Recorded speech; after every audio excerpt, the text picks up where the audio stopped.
corridor that will help reduce traffic accidents with pedestrians. So first up, we have Mayor Keller, who's going to talk about some of our crash data and our future plans and partnerships that we have here on East Central.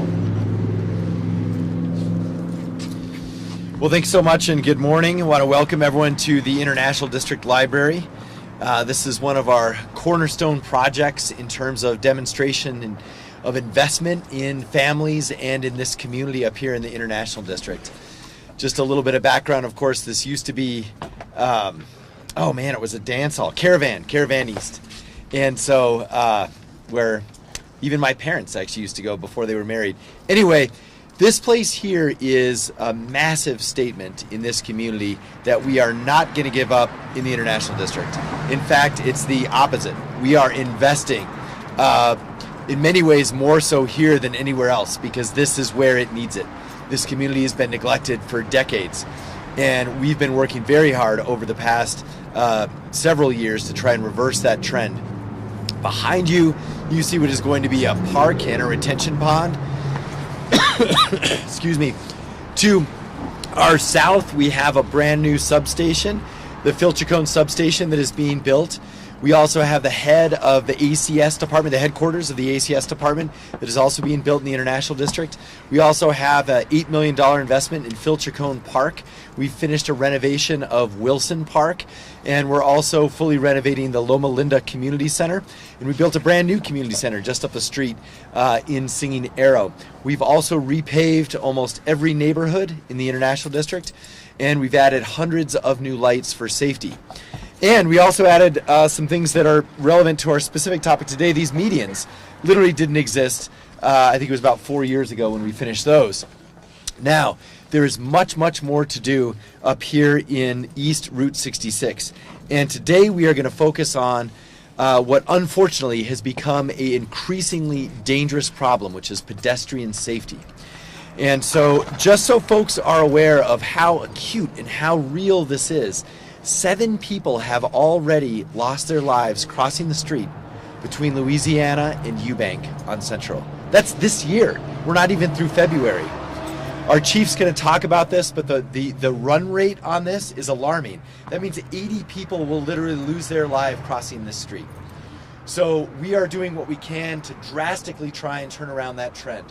And again, we understand there may be all sorts of root causes behind that, but at the end of the day, no one should lose their life crossing the street. And so this is where our commitment to Vision Zero, to pedestrian safety, comes in. And so what we're doing is some of the programs that we've used in other parts of town that have been very effective. Also some of the programs that have been used across the country, we are demonstrating here. This is going to be the first place, we believe, in New Mexico, but certainly in Albuquerque, that is going to have a pause signal. We're going to explain how that works, but basically it's going to alert drivers to any movement on the street at any time of day automatically.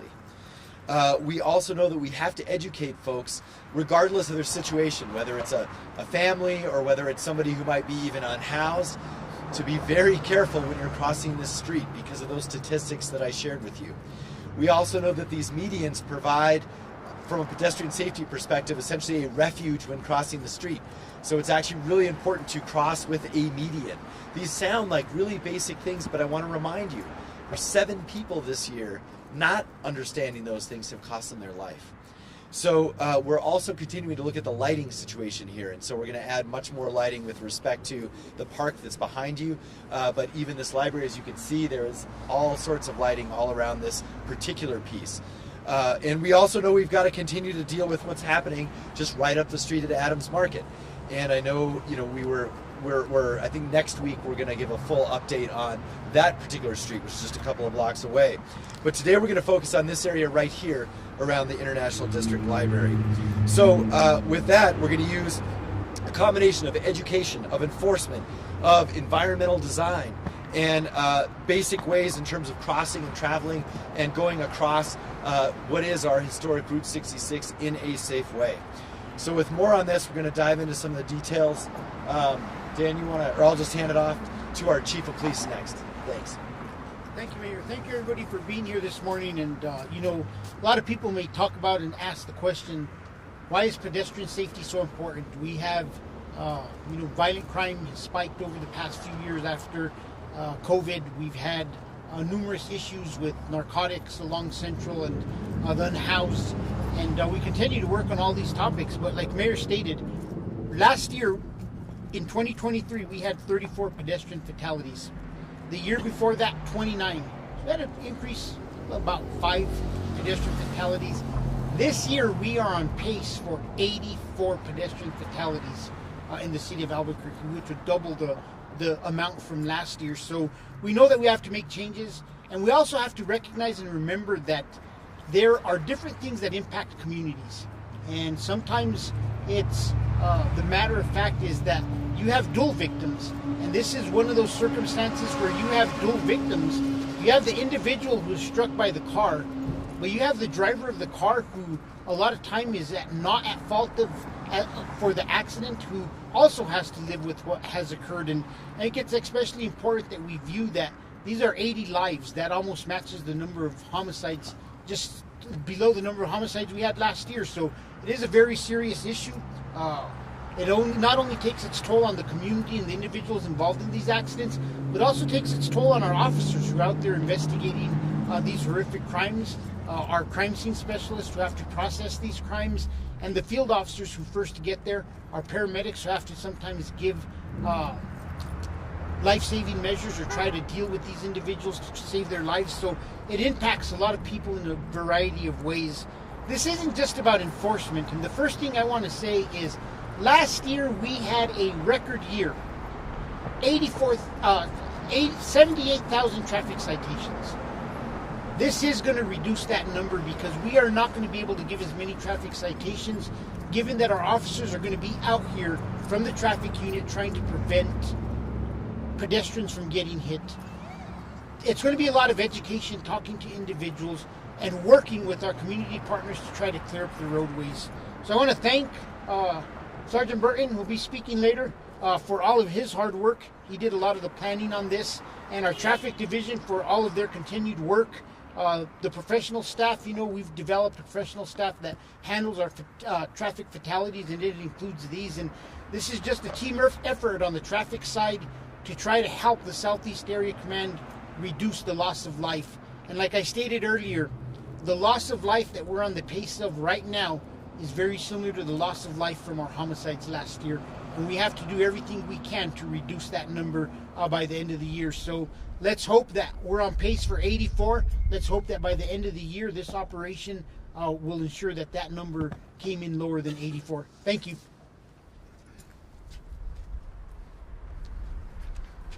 Thank you, Chief. And now we'd like to bring up the Director of the Department of Municipal Development, Patrick Montoya, who's going to talk about how engineering solutions can help augment what enforcement is doing to help reduce crashes on this part of Central. Pat?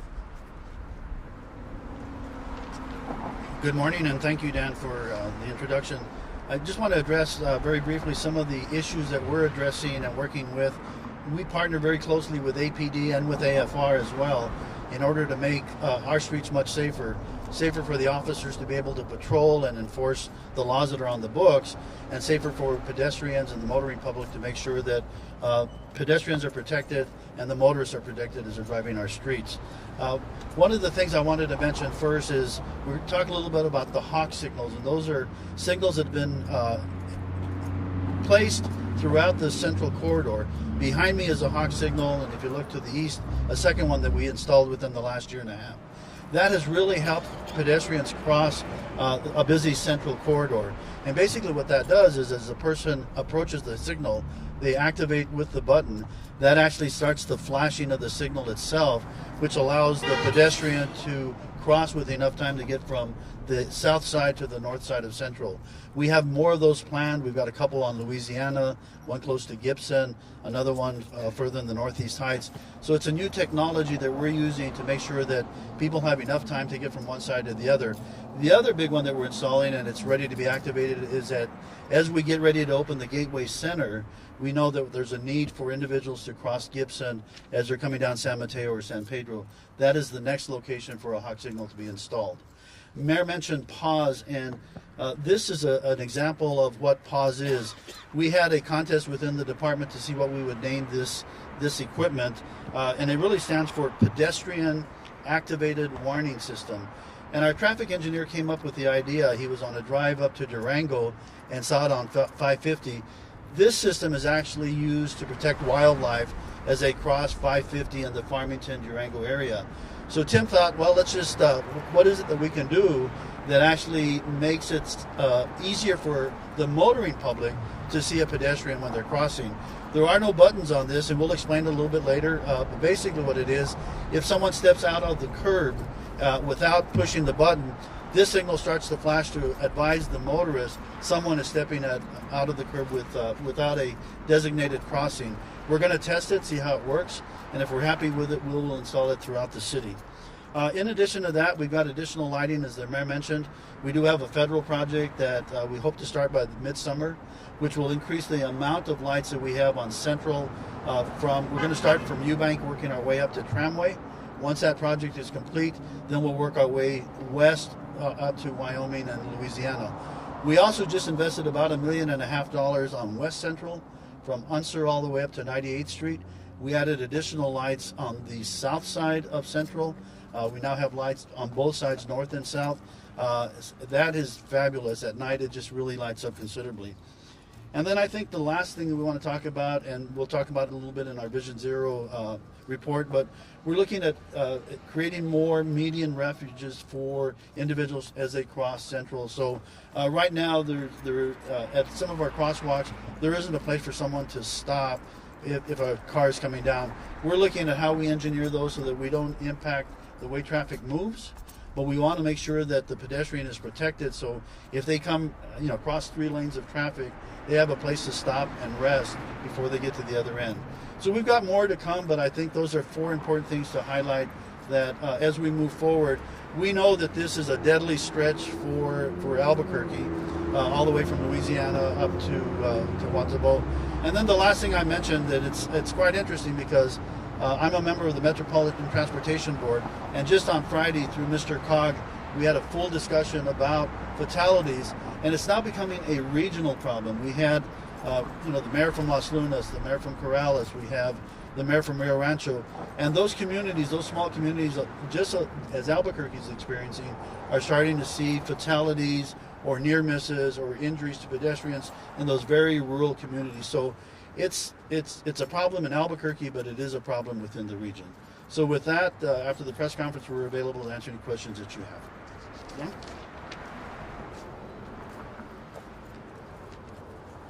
Thanks, Pat, for talking about some of the engineering solutions we're working on out here. And to talk about enforcement solutions here on East Central, I'd like to bring up Sergeant James Burton from APD to talk about some more enforcement actions. Thank you. So I'm Sergeant James Burton. I'm the supervisor over the fatal crash unit. My unit is responsible for investigating all the serious injury and fatal crashes that happen in the city of Albuquerque. So unfortunately, we get to see firsthand the repercussions of people's actions and choices that they make. One of the unique things about our city is because we have such a great climate and because we have such a great community, it invites many people to come out here. And we have kind of this unique problem where, although we're over a 500,000 population, we still have that kind of small town mentality. And what that means is we still have that mentality of like, people are just going to stop. People are going to get out of the way. People are going to be aware of everything going around them. And sometimes we forget we're a metro city and we have active traffic and we have active communities. And so one of the things that we've done is, outside of just the investigations and trying to work with families and communities, we implemented a plan to try to specifically focus on the international district. Part of the reason for that is, as the mayor and the chief have already hit upon, we've had a large number of pedestrian crashes. And so we started by doing an educational week. My unit, along with the traffic division, spent a week going out, talking to the community, talking to citizens, informing them of the problems that we're having, pointing out where we have local crosswalks, pointing out where we have some problems and to kind of be aware. We also did evaluations along with traffic engineering and P&M to look at lighting issues and different problems on that. And then we kind of gave them the heads up, right? That, hey, this is kind of the polite courtesy, but eventually we are going to have to start taking enforcement action to deter people from walking into roadways and also to deter drivers from doing inappropriate behaviors. Following that, we began to do enforcement action.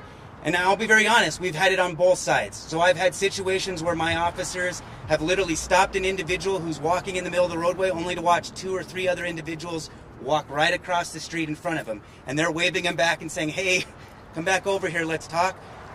Why we were standing here just now doing the press conference, you see this beautiful crosswalk right behind us. I watched an individual get honked at by a vehicle because they walked right out in front of a car. On the flip side, one of my officers actually stopped a guy for doing 73 miles per hour in a 35 mile per hour zone just up the street from what our location is. So it's a problem on both sides. We have a very active corridor with a lot of pedestrian traffic and a lot of vehicle traffic. You can see it as you're going through the video watching right now. And kind of hit on something the chief said. The unfortunate problem is it affects both sides. 2 quick ones, if you don't mind me telling you a story. Right before Christmas, I had a grandmother and her daughter driving down Central, and unfortunately a woman walked out right in front of them, being killed by them, spider webbing their windshield and basically dying right there in scene. Now I have a grandmother and her daughter, grandmother and her granddaughter, who are going to have the wonderful memory every Christmas of potentially having taken a life. And they have to live with that.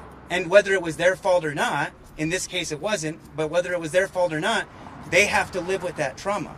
Likewise, you have pedestrians on the street where now I have to go and tell the family, hey, your loved one is no longer here with us.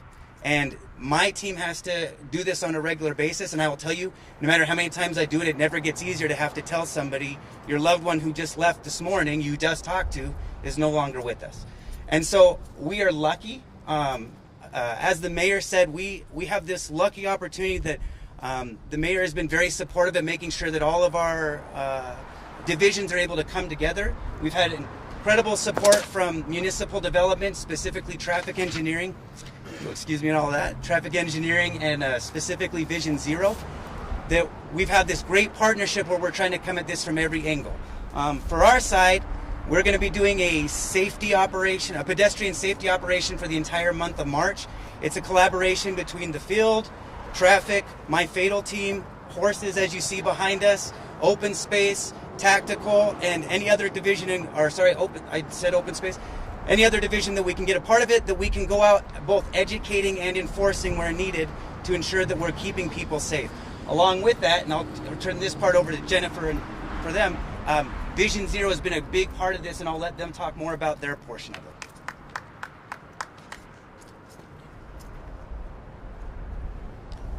Thank you, Sergeant. I'd like to bring up Jennifer Morrow, who's a Deputy Director of Department of Municipal Development. And I think a lot of you have noticed our hyphen map here. And Jennifer is going to explain a little bit more about what that map means and why it's part of our data-driven approach to everything we're doing here on East Central. Jennifer?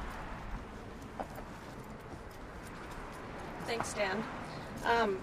So as he said, my name is Jennifer Morrow. I am the Deputy Director for Municipal Development, and the Central Corridor is definitely one of our priorities.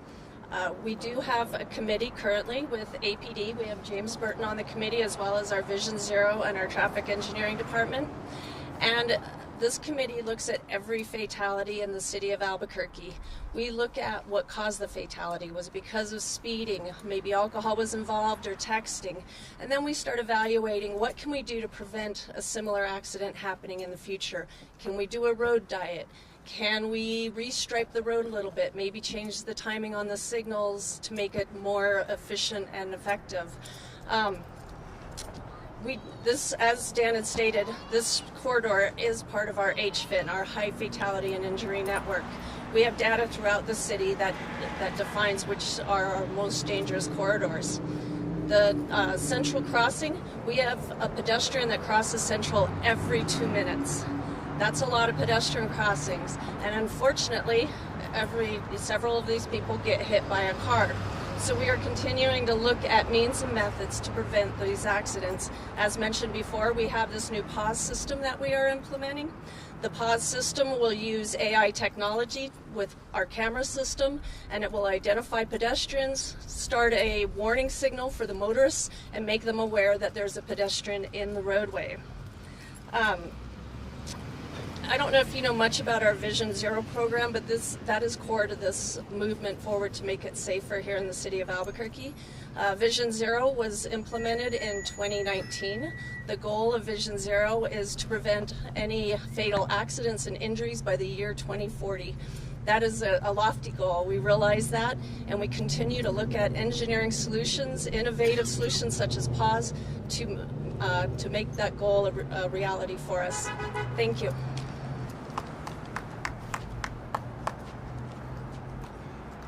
All right, thank you, Jennifer. And I'm sure you guys have a lot of questions for us. So why don't we just raise our hands, and I'll direct you to the right folks who we need to talk to. I saw your hand go up first, KRQE. Sounds good, yeah. Natalie with KRQE. So, first question, you mentioned that you kind of mapped out where the most dangerous streets are. Would you say that this section that we're talking about is the most dangerous in our city? It is definitely one of our top 10 priorities, yes. And in terms of, what we've seen this year, fatalities. This, so our HFIN network, unfortunately, its data is based on about 2 years older. So if we went with what we're seeing, yes, this would be number one. But unfortunately, at that time, we're behind on the data to actually verify that compared to the streets throughout the city. And I can follow up on that. So the stretch of road between about Louisiana to Eubank has our highest pedestrian fatals of anywhere in the city. We also have a high number of serious injury crashes. A lot of it just has to do with you just have a high population of pedestrian traffic in this area. But to answer your question directly, Louisiana to Eubank on Central is the highest amount of pedestrian and serious injury crashes. And everybody can find a copy of our HiFin map on the cabq.gov website. And they're all of the streets that we've identified as problem areas are labeled according to 5 tiers. And if you notice here, we're on Central, which is a red line on the bottom of this map. And I saw another hand go up over here. Yes? Is there something that's being offered to, you were mentioning the story of the grandmother and the granddaughter. Is there something being offered to those people who are driving and somebody crosses the street and they kill them? Is there something being offered to them? Yeah, great question. So we've talked about this previously as a department, but we work with what's called the Victims Advocate. And so we have a whole range of services that we do through the Victims Advocate that are part of the Albuquerque Police Department. We work to provide counseling, we work to provide assistance, in some cases depending on the nature of the crash or whatever on that.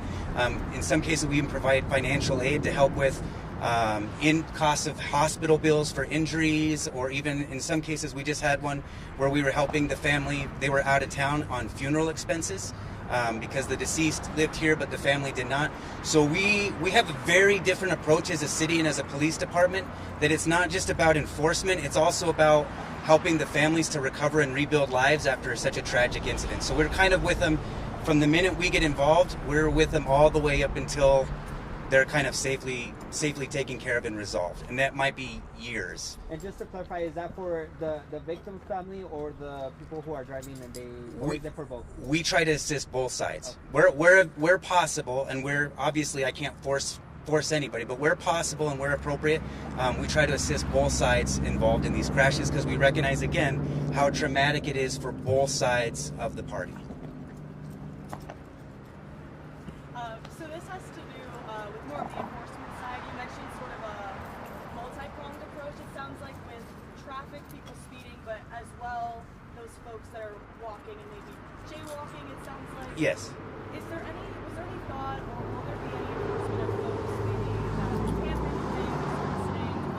listening, So it is a so there's that fine line, right? We talked about the medians, correct? So there is median enforcement for where they're causing.